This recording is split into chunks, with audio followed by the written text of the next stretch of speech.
Hey, this is Jamey with Stegmaier Games, and today, as I've been doing quite often lately, I'm going to teach and play a round of our new game, Rolling Realms. I'll play it live here, and you're welcome to join along and play live. Let me know what you want me to roll on these two dice.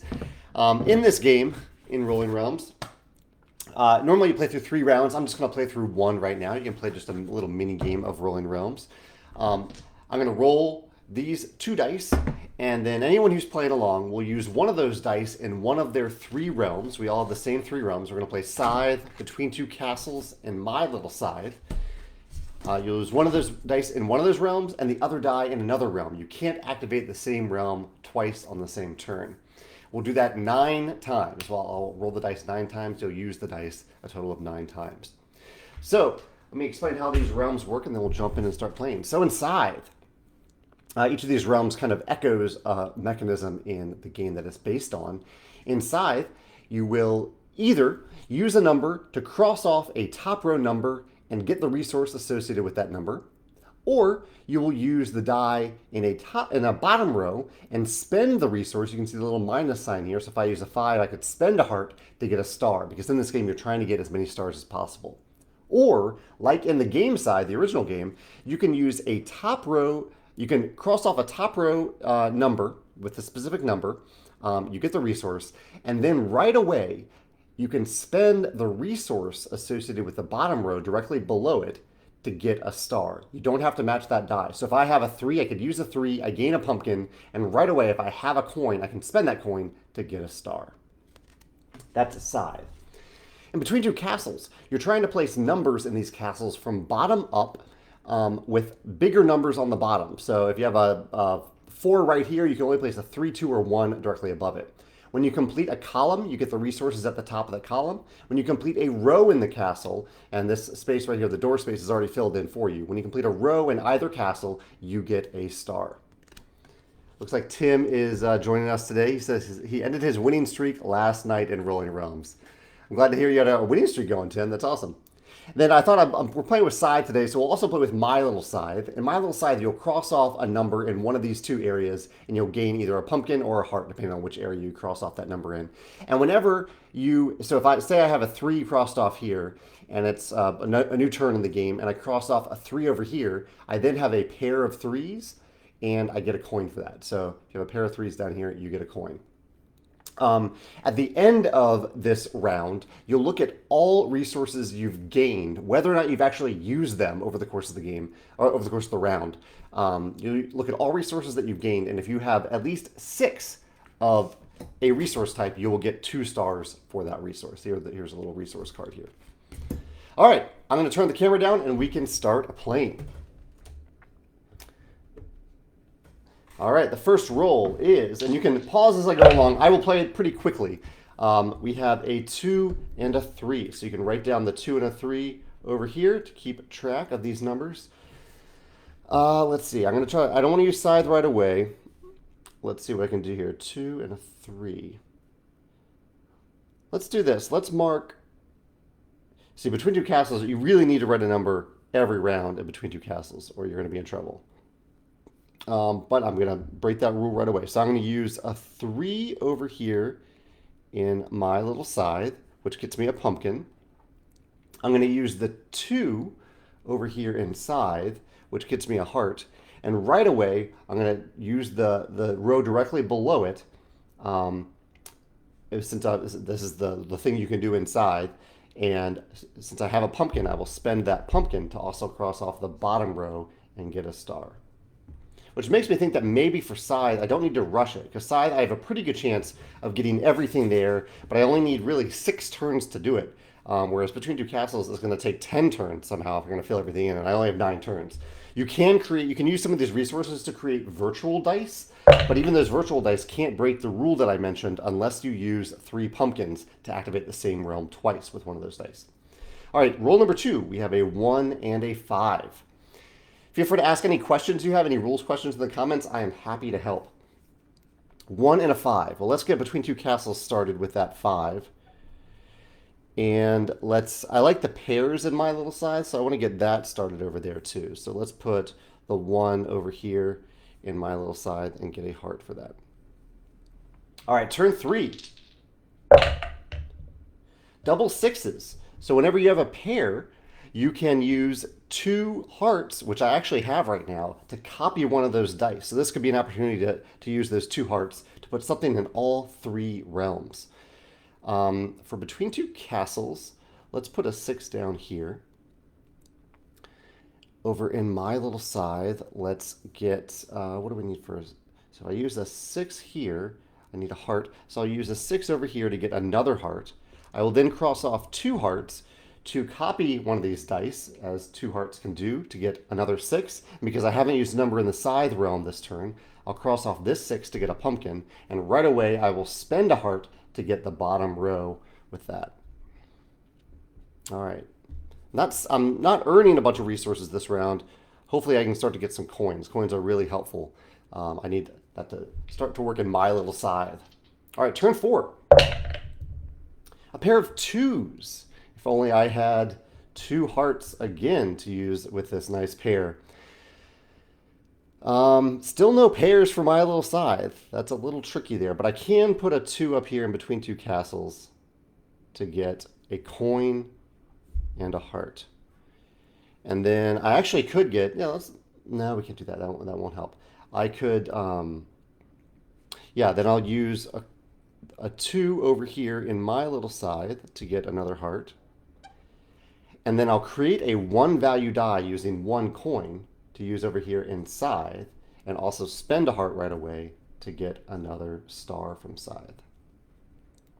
Still feel like I'm doing fine in scythe and not as well in the other realms. I'm really short on pumpkins and coins to get those stars for my little scythe. All right, let me know what you're hoping for me to roll if you are playing along live. We have a 4 and a 5 now. If you're joining late here are the numbers. You can pause the screen here and see that these are the numbers I've rolled so far. 4 and a 5.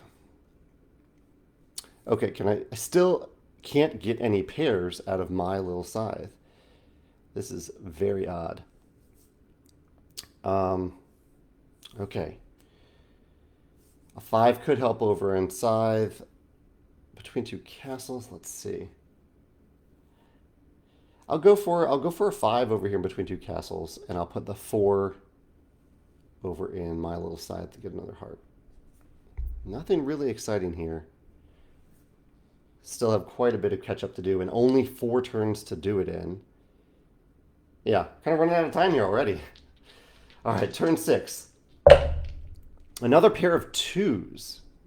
Not great for the scythe realm for 2s, but I have a few extra turns to spare there. So, pair of 2s. Oh, but I can finally get a pair for my little scythe. Okay, so I can cross off this 2 to get a pumpkin, and because I now have both 2s in my little scythe, I get a coin right away. I could also use that coin in between 2 castles to get 2 more coins, which might not be a bad way to go right now. Yeah, let's do that. Let's put that 2 over there. Chad says, have I run through the whole solo mode mini golf? How did I do? No, I haven't actually played through the solo version of the game. Usually I just let Team Altama handle the solo versions of our games. I focus on multiplayer. So no, I haven't. Have you gotten through it, Chad? So I got a 2 there, so I get 2 more coins. And I think I will go ahead and use 3 coins over here in Scythe to cross off this 3, get a pumpkin, and...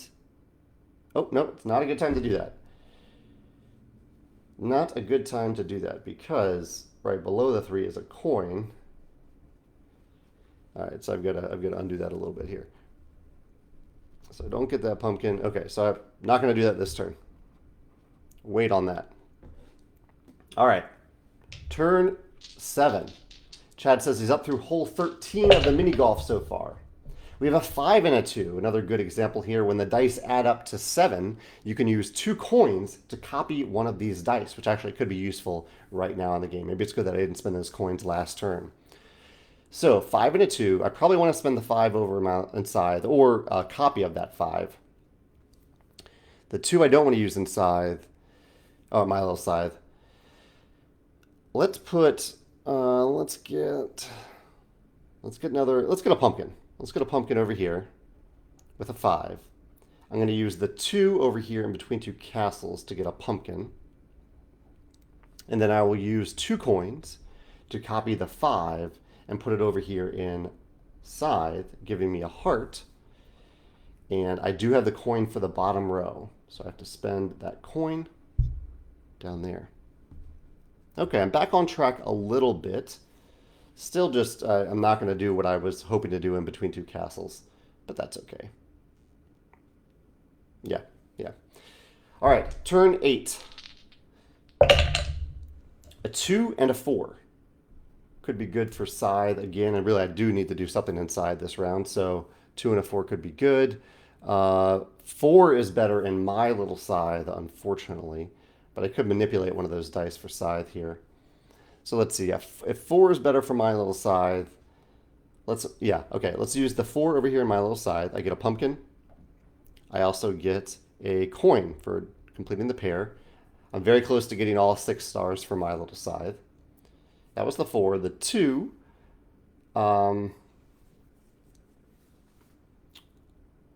let's do this. Let's put the 2 right down here for between two castles.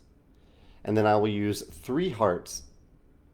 Can we do this? Yeah, 3 hearts to copy the 4. Use it over here inside. I get a coin. And then I'll spend a pumpkin to do that bottom row. Still have a little catch up to do in between two castles, but we'll see how we do with this final roll. Kind of hoping for really any number would be fine. Yeah. A 6 and a 2. 6 and a 2. Actually, I was honestly hoping for a 3. I should have said a 3. I need a 3 for Scythe, but I will make it work. The 6 over here could work in my little Scythe. So I'll do a 6, which gives me a pumpkin. Pumpkins manipulate dice. They don't create new dice, but I do get a coin for that for matching the pair. I probably didn't need to do that in my little Scythe, but we'll see if it works out. I now have, oh shoot, what do I need? I need a coin to get that bottom row. Actually, yeah, let's use the 2 in Scythe just for the bottom row, which costs me a coin, and that'll give me the last star over here. I already have all stars for my little Scythe, and let's see if I can maybe double up for between two castles. I'm close. I'm not too far away from doing something special here, but not actually, maybe. Yeah, okay, if I use a coin in between two castles, I haven't used that realm yet this round, so I only need 2 pumpkins. I will turn that into a 2. I will put it here. I will then use another coin and 3 pumpkins. Another coin creates a 1 value die. 3 pumpkins can manipulate that new die and lets you reactivate a realm that you've already used this round. I'm going to just keep that 1 value die a 1 and put it up here. I could really have gone either way there. But to get 2 extra pumpkins, because that top row on between two castles, that is a completed row. It's just, I could have put it on either of these spaces to complete the final row, but that will give me a total of 5 stars. So not quite a perfect round, but not far off. This may have been a fairly easy combination of realms to pair together. I ended up with an 11, 16, was that this short? No, 12, 17, 17.2, because you get 0.2 for any leftover resources that you had. So here's the final numbers here.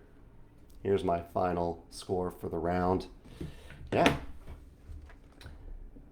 Just a little quick afternoon rolling realms. Thank you for joining me in with this if you joined along and watched along, and I will throw this up on YouTube in case you want to join there and join the comments there. Oh, Chad played along too. I didn't realize you were playing Chad. 17.4 for Chad. Better than my score there. Well done, Chad. Yeah, I'll throw this up on YouTube. Feel free to check out the video there and play along and post your score over on YouTube in the future. All right, take care. Have a good afternoon. Bye.